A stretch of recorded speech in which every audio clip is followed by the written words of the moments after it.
This woman stalked this guy for years, and now she might become a multimillionaire because of it. One random night, Fiona walks into a bar. She's got nothing in her pockets, not even enough for a drink. Enter Richard, the bartender. A nice guy, feeling bad for her, so he offers to buy her a drink. They chat, nothing crazy, but Fiona, she notices him, not just, oh, he's nice, noticing. Nah, she's fixated. Dude is fine, kind, and most importantly, he's paying attention to her. And for Fiona, that's everything. She leaves that night, but Richard, he doesn't leave her head. Ever. Fiona can't stop thinking about him. She starts showing up at the bar, every shift he works, always hoping to see him, talk to him, maybe get a little more of that attention she craves. Richard, he's polite, friendly, but that's it. No romantic interest. Now here's the thing. Richard isn't just a bartender. He's also a stand-up comedian. And when Fiona finds out, game over. She starts attending every single one of his shows, front row, laughing at every joke. At first, Richard thinks it's cool, a dedicated fan. Who wouldn't want that? Then it gets weird. Fiona starts waiting outside his house, appearing at random places he's at. She gets hold of his phone number, starts calling, texting, emailing, tweeting, sending him letters, packages.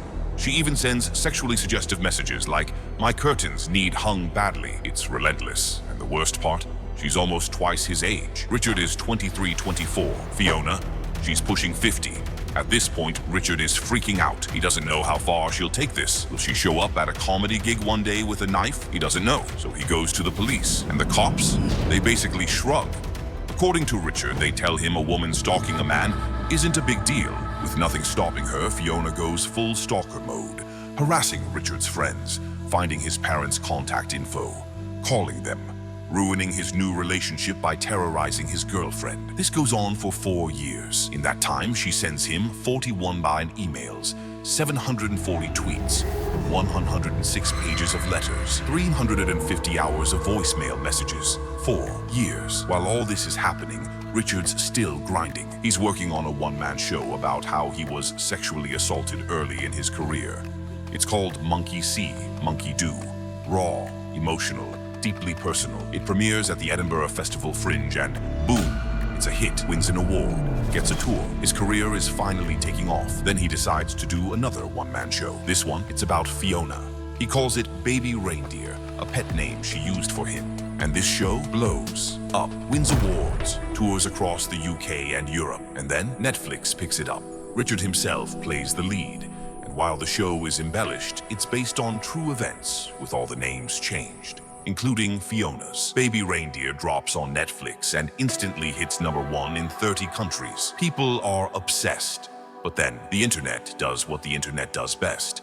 They want to find the real stalker. In the show, Fiona's character is called Martha. But the internet, they start digging through old tweets, and they find a Twitter account from Fiona Harvey, who back in 2014 tweeted at Richard, "My curtains need hung badly." The internet loses it. They flood her inbox. Are you the real Martha? Now, Fiona had 2 choices. Deny everything and disappear. Make things even crazier. Guess which one she picked? Instead of staying quiet, she confirms the show is about her.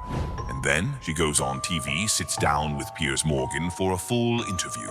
She denies everything, says she only met Richard 2 or 3 times, never stalked him, and actually he was the one trying to sleep with her. When asked if she was in love with him, she laughs. "He asked me to sleep with him. I gave him the brush off." Yep.